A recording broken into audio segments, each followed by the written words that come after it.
Valentine's day मनाने का अर्थ है अनजाने में मूर्ति पूजा के अंत का उत्सव मनाना। ऐसे लोगों में और बाबरी मस्जिद या फिर ज्ञानवापी मस्जिद का समर्थन करने वाले हिंदू द्रोही लोगों में। डॉक्टर जाकिर नाइक ने बात को समेटते हुए कहा और उसके बाद उन्होंने अपनी शादी का दिलचस्प वाकया सुनाया कि डॉक्टर जाकिर नाइक ने 2 साल तक रिश्ते की तलाश की और इस दौरान कई लड़कियों की उनसे मुलाकात या उनको प्रपोजल उन तक आए होंगे। अस्सलाम वालेकुम रहमतुल्लाहि व बरकातुहू। दोस्तों कैसे आप सब, उम्मीद करता हूँ कि आप सब खैरियत से होंगे। दोस्तों आज के वीडियो का जो थंबनेल है वो देखकर मैं बहुत ही ज़्यादा एक्साइटेड हूँ। पता नहीं कि इस वीडियो के अंदर क्या है। थंबनेल में लिखा है कि वैलेंटाइन डे में मूर्ति पूजा का अंत कर दिया खुद हिंदू ने। दोस्तों पता नहीं क्या हो गया कि वैलेंटाइन डे से ही हिंदू लोग अपने मूर्तियों को पूजा करना छोड़ दिया है।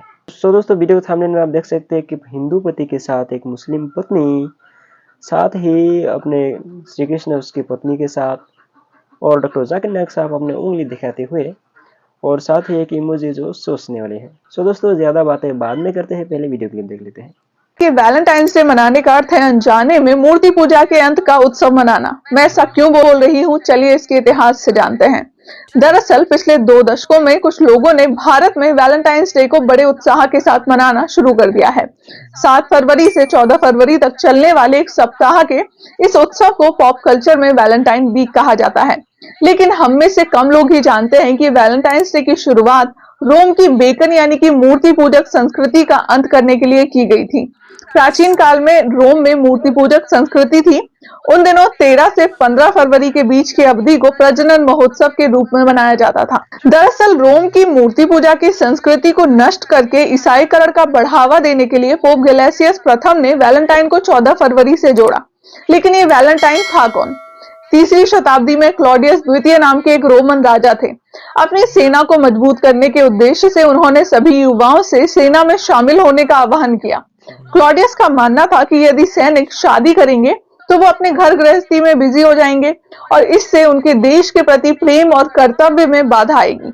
एक तथाकथित क्रिश्चियन प्रीस्ट जिसे सेंट वैलेंटाइन कहा जाता था, उसने बेकन सभ्यता के खिलाफ विद्रोह का नेतृत्व किया और ईसाई धर्म फैलाने के लिए इसे एक अच्छा मौका समझा। वैलेंटाइन ने ईसाई रीति रिवाजों के अनुसार गुप्त रूप से लोगों का विवाह कराना शुरू कर दिया। जब क्लॉडियस को अनियंत्रित धर्मांतरण की बात पता चली तो उन्होंने वैलेंटाइन को बंदी बना लिया।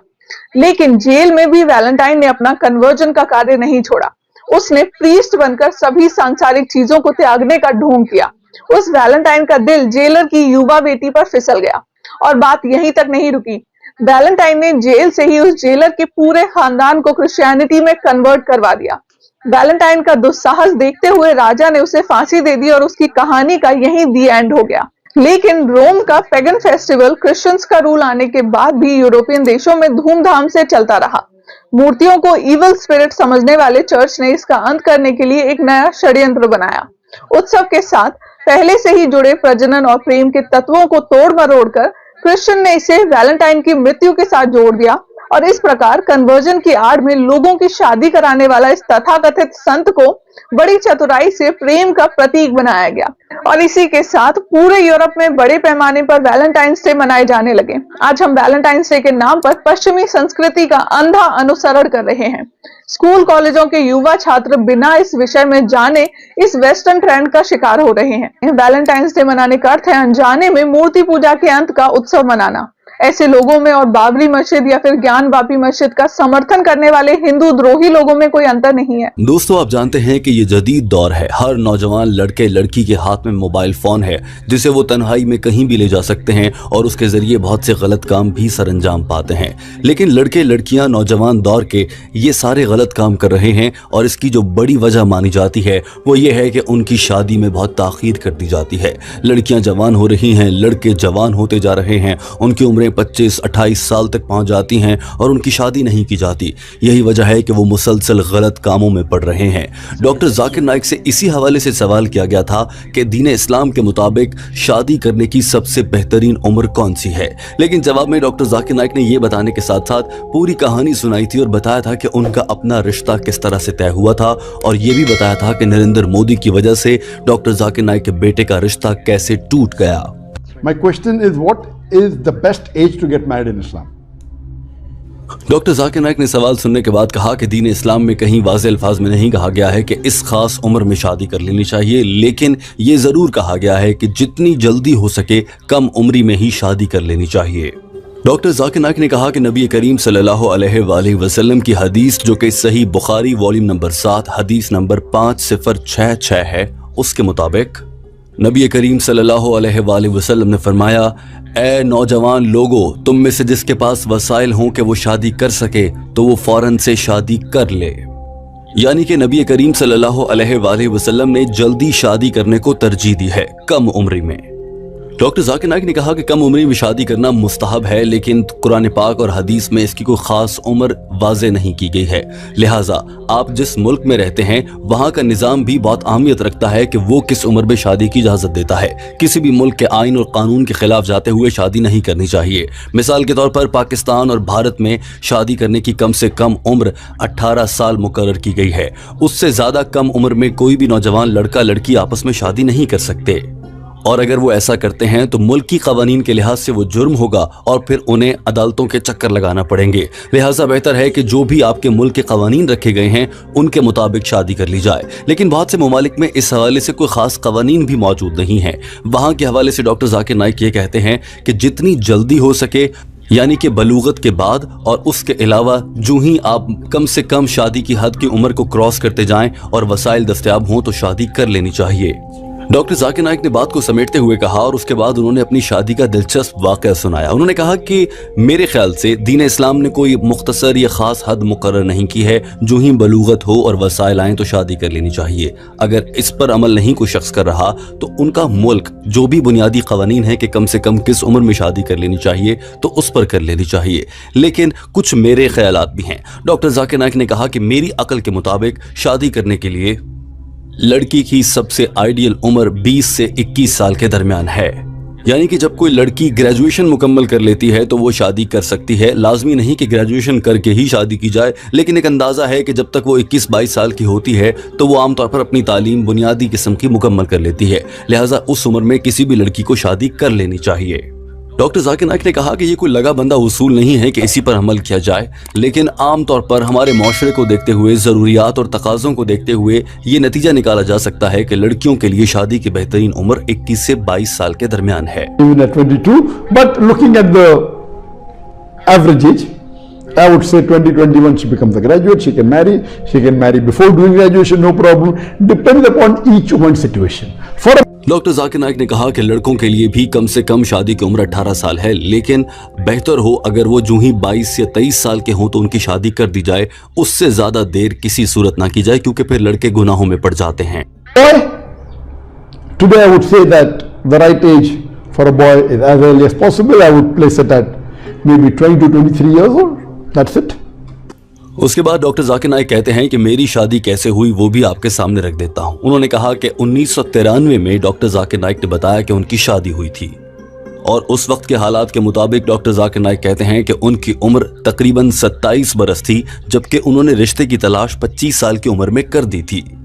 डॉक्टर जाकिर नाइक कहते हैं कि उनकी शादी में 1-2 साल की ताखीर की एक वजह यह भी थी कि उन्हें वो खातून चाहिए थी जिससे वो शादी करें जो कि एक दाइया हो। ना ही उन्हें दौलत चाहिए थी, ना उन्हें बहुत खूबसूरत लड़की चाहिए थी, बस उन्हें एक ऐसी खातून की तलाश थी जो कि दीन इस्लाम की तबलीग में डॉक्टर जाकिर नाइक के साथ साथ रहे और उन्हें इस काम से कोई एतराज ना हो। दिलचस्प बात यह है कि डॉक्टर जाकिर नाइक कहते हैं मुंबई शहर, जहां पर डॉक्टर जाकिर नाइक मलेशिया जाने से पहले रहा करते थे अपनी जवानी के दिनों में, उस मौके पर उन्हें मुंबई शहर में ऐसी कोई खातून नहीं मिली, और डॉक्टर जाकिर नाइक को 160 किलोमीटर का सफर करके पूना शहर जाना पड़ा, जहां उन्हें रिश्ते की कामयाबी हासिल हुई और डॉक्टर जाकिर नाइक को उनकी जिंदगी का हमसफर मिल गया। लेकिन ये सब कुछ इतनी आसानी से नहीं हुआ था। डॉक्टर जाकिर नाइक कहते हैं कि मैं 2 साल तक एक रिश्ते की तलाश में लगा रहा। लेकिन दोस्तों, यहाँ पर सवाल ये पैदा होता है कि अगर डॉक्टर जाकिर नाइक ने 2 साल तक रिश्ते की तलाश की और इस दौरान कई लड़कियों की उनसे मुलाकात या उनको प्रपोजल उन तक आए होंगे, तो डॉक्टर जाकिर नाइक ने एक नामहरम होते हुए एक नामहरम लड़की के साथ मुलाकात की या उसको देखा? डॉक्टर जाकिर नाइक ने इसका जवाब भी दिया था, मगर उससे पहले आप ये सुन लीजिए कि डॉक्टर जाकिर नाइक अपनी शादी से मुताल्लिक क्या बता रहे हैं। Thought 25 to 27. So at 25 I started searching for the right spouse. My requirements were not as what we hear now, but I wanted a person who's a daya, who knows English. Looks wasn't the criteria, money wasn't the criteria at all, lineage wasn't, mainly it was virtuous. I could not find anyone in the city which I lived there in Bombay, so I've traveled more than 160 kilometers. I married a girl from Pune, and in my case, for 2 years I did not see any girl. Many. Doctor Zakir Naik कहते हैं कि 2 सालों के दौरान मेरे लिए कई रिश्ते आए और उनमें से मैंने एक लड़की को भी अपनी आंख से बराह रास्त नहीं देखा। मैंने हमेशा अपनी बहन को कहा कि आपको मालूम है कि मेरी रिक्वायरमेंट्स क्या हैं, मुझे कैसी लड़की चाहिए, आप जाकर लड़की से मुलाकात करें और मुझे बता दें, अगर मुझे पसंद आ गई तो फिर मैं उससे मुलाकात कर लूंगा। और डॉक्टर जाकिर नाइक बताते हैं कि दिलचस्प बात यह है कि उन्होंने जिस खातून से आज शादी कर रखी है वो वही खातून है जिनसे उन्होंने मुलाकात की थी। एक रोज डॉक्टर जाकिर नाइक की बहन इसी तरह से रिश्ते की तलाश कर रही थी और उन्हें पूना में एक खातून नजर आई जिससे मुताल्लिक उन्हें लगा कि ये डॉक्टर जाकिर नाइक के लिए परफेक्ट मैच साबित हो सकती हैं और दोनों मियां बीवी हंसी खुशी दावत और तबलीग का काम भी जारी रख सकेंगे।